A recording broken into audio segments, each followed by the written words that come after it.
The tampon king gets back in the ring. I speak of former VP nominee Tim Walz. He joined Beto O'Rourke at a Texas town hall last night, and the estrogen levels were enough to give Chuck Norris menstrual cramps. I wonder, is our strength our diversity? Our strength is our diversity. We've been talking about this for years as a country of immigrants, and we let them define the issue on immigration. We let them define the issue on DNI. But I'm thinking there's only one explanation for Tim spewing nonsense like this. Time of the month. What happens when a smug TV assassin meets a governor who looks like he's still searching for his car keys? You get Greg Gutfeld turning Tim Walz into confetti like a cardboard cutout tossed into a hurricane. From broken policies to bargain bin political theater, Gutfeld spins Minnesota's leadership into a demolition derby comedy routine. Don't blink.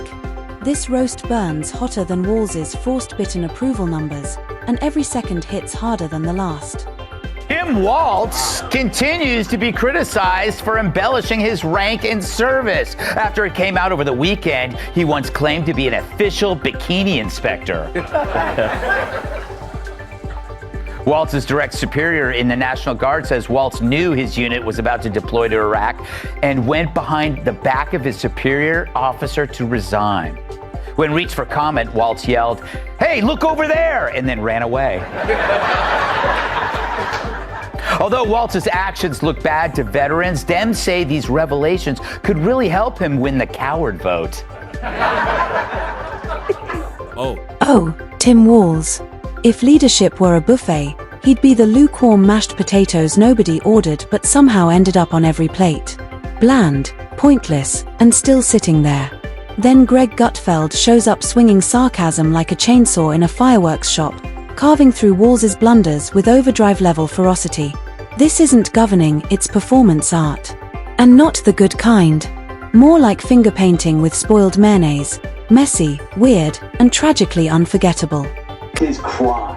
He said it was related to his service and that he actually wasn't drunk. He just misheard the instructions in the drunk test. He blew a super high level. It was like, 0.2, driving 100 miles an hour. And then when he's running for office, he said that he wasn't drunk. I mean, this guy has creep written all over it. He created a snitch line, but lies about his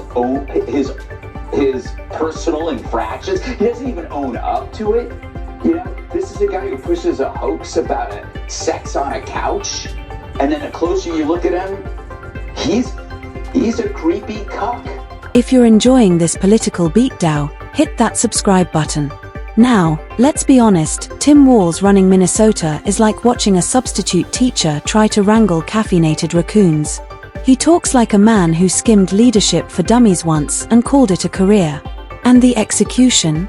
Flawless, if the mission was turning the land of 10,000 lakes into the land of 10,000 disasters. I saw just recently Donald Trump's executive order to make it more difficult, specifically to women, trying to make it more difficult for women to be able to vote. We see one of the first things they do is try and restrict the vote. Wait, so Trump is making it more difficult for women to vote? How so? Math problems? But it's further proof that the most dangerous thing for a leftist is a follow-up question, which is why you never hear any. But I guess questioning elections is okay now.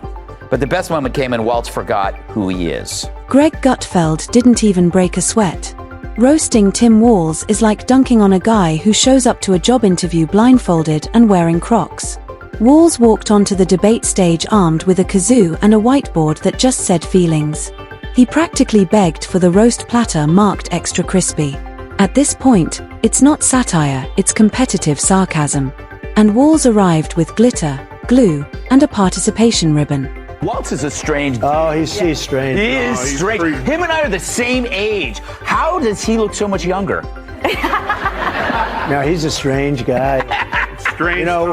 He called up years ago. I was in the White House, and he said, "My house is being surrounded by people with American flags." I said, "Is that a good thing or a bad thing?" He said, "I think they're going to attack me." This was during the riots and everything else.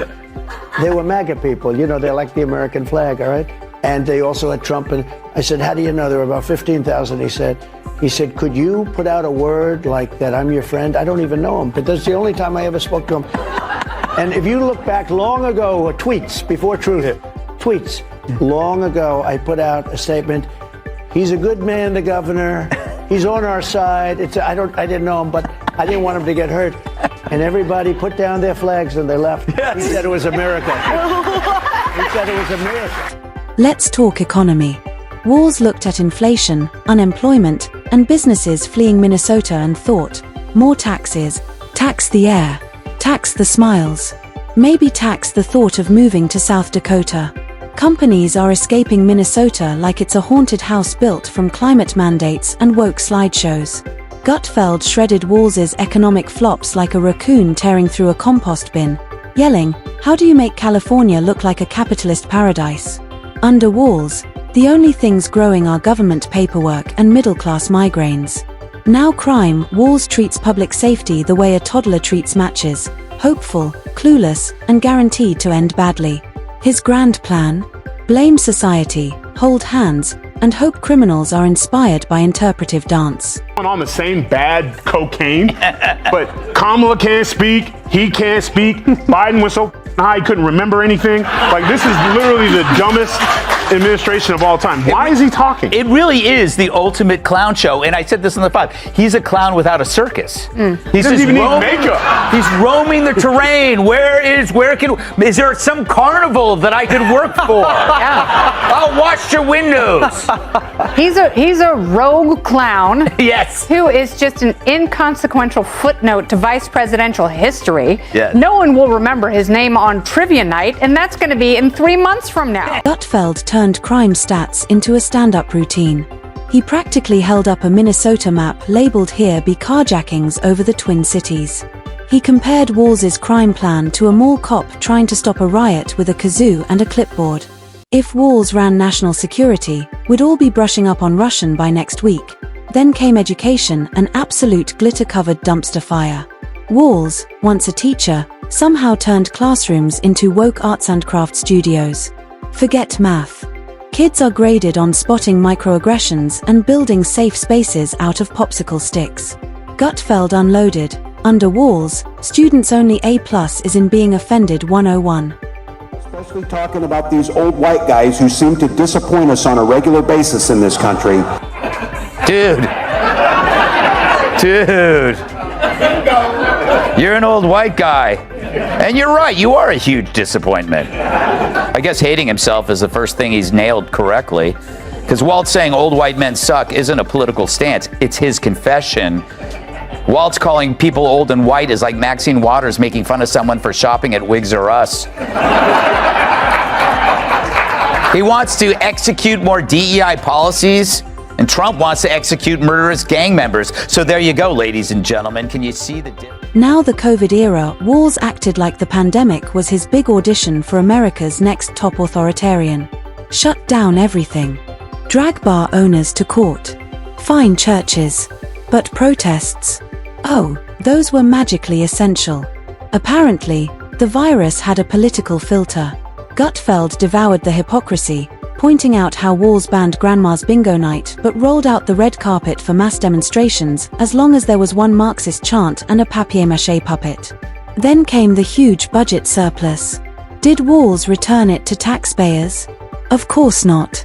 He blew it like monopoly money at a bureaucratic garage sale, more consultants, more committees, probably a government-funded mural of himself squinting into the distance. Is that Walz lost, but one of them, Politico says, it's like Walz's wide eyes showed his passion and emotional intensity. Can we show that? There is his wide eyes.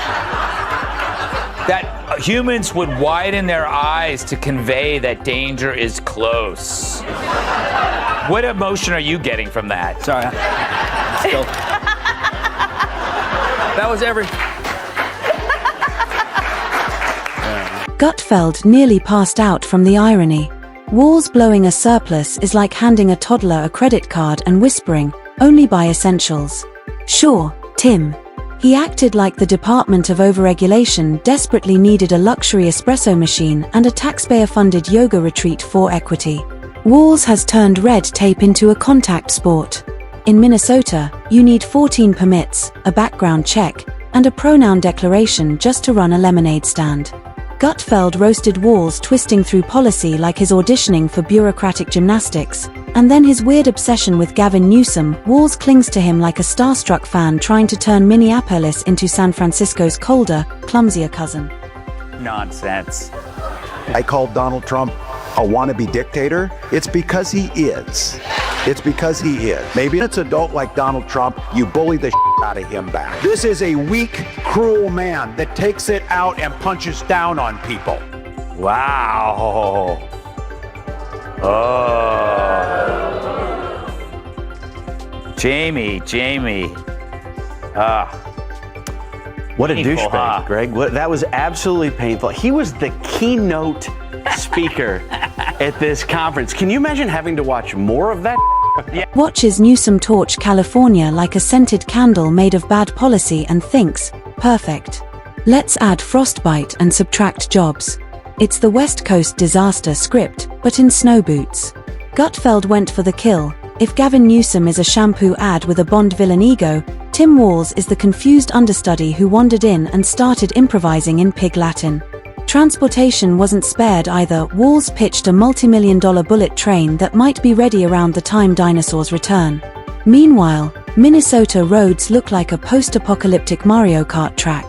But Walz is too busy hawking fantasy trains like his auditioning for Hogwarts. So the tone of the media was one of sadness, not reporting Walz's loss, but mourning it.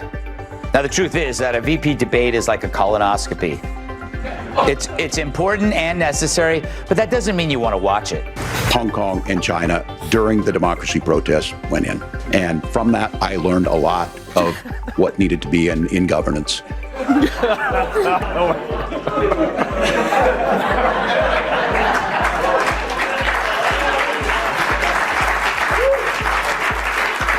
Even a deer in the headlights is screaming, "Get the out of the way, dude!" It's no wonder they don't do follow-up questions with Democrats. They're like the top layer of day-old skimpy bean dip. What's underneath, you don't want to see. Gutfeld rolled his eyes so hard they nearly needed their own zip code. Brilliant plan, Tim. Let's ditch common sense and dump billions into Elon Musk fan fiction on rails.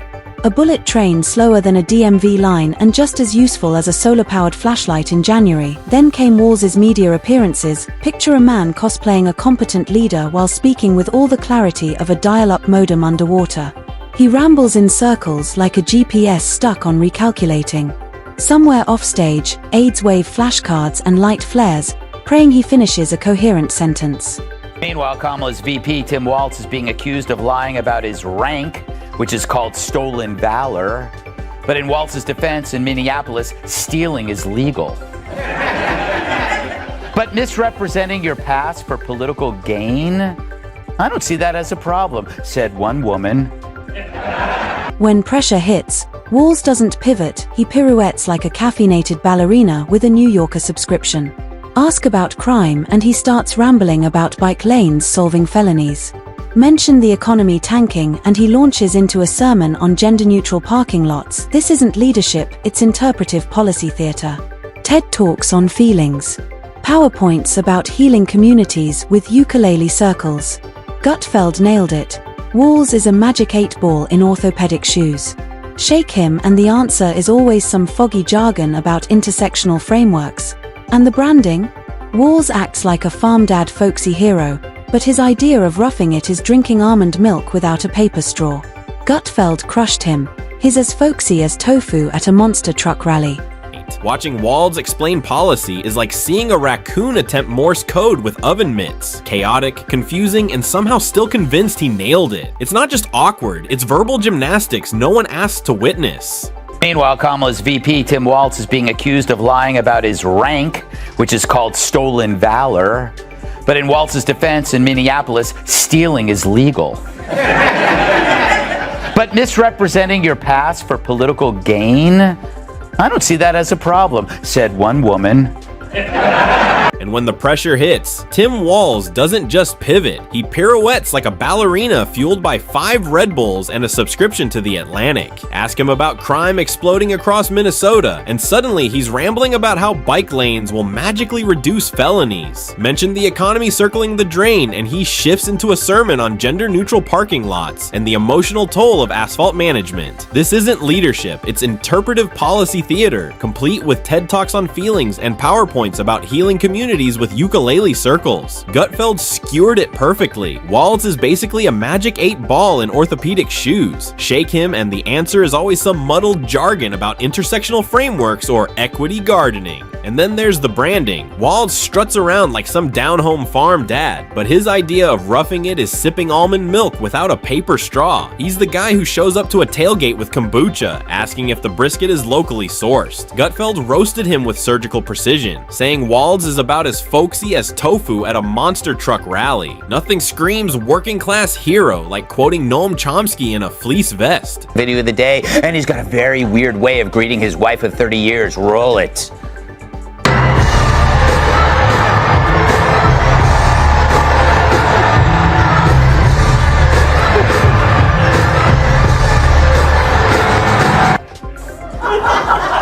I want to see this in slow motion. You'll see Walz extends his hand to his wife. She grabs it. They shake. He pulls her close and then goes in for that non-friction hug, all the while still shaking her hand.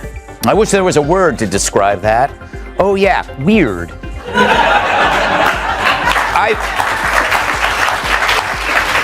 I've seen warmer embraces between Chris Christie and a salad.